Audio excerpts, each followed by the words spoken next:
La historia de Colombia en los últimos 60 años se ha marcado por el conflicto armado.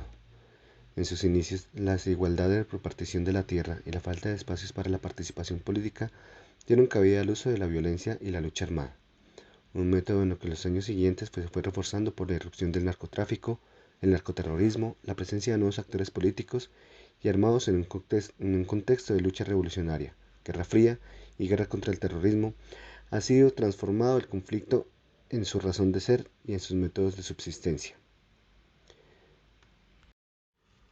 Una de las características del conflicto en Colombia es la pluralidad de actores que han alimentado y transformado el conflicto armado en el país. Aunque los principales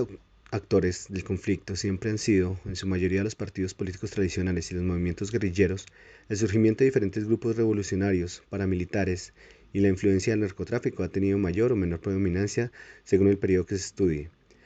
Además, cabe recordar que en las líneas generales Colombia se ha caracterizado por una brecha social entre la élite política con una fuerte presencia regional, latifundista y monopolizadora,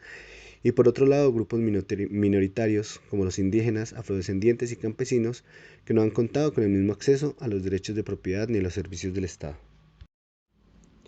El informe final de la Comisión de la Verdad contribuye al esclarecimiento de lo ocurrido durante el conflicto armado colombiano para ofrecer una explicación amplia de la complejidad del mismo. Por esta razón, algunos de los contenidos se hacen evidentes las violaciones a los derechos humanos, derecho internacional humanitario, presentan lenguaje explícito e incluyen relatos, imágenes y testimonios, entre otros, que pueden afectar la sensibilidad de algunas personas. En el marco del conflicto armado en Colombia, la construcción del sujeto social tiene que darse en diferentes aspectos. Hay que restablecer todos los derechos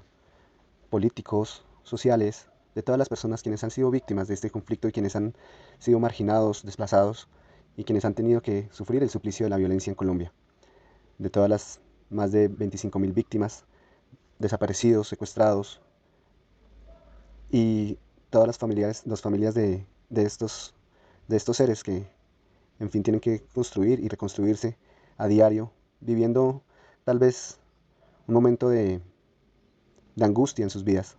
que les han impuesto los diferentes actores del conflicto. Es necesario hacer una restitución de sus derechos, de su vida, de todas sus áreas, eh, a nivel psicológico, a nivel moral, a nivel personal, para que puedan poder surgir y salir adelante a pesar de haber sufrido este terrible flagelo que nos ha dejado el conflicto armado. Nosotros como psicólogos en formación, como futuros profesionales, tenemos que tener en cuenta que estamos al borde y estamos frente a una sociedad que definitivamente ha sido marcada terriblemente por el conflicto armado, por la violencia en este país, y debemos tener en cuenta que todas las personas, directa o indirectamente, hemos tenido que sufrir estas consecuencias, estos flagelos del terrorismo, de la violencia, del narcotráfico, del paramilitarismo, de la guerrilla, y construir una sociedad que nos permita cada vez más poder ser lo que alguna vez hemos querido soñar y ser un país libre y un país en paz.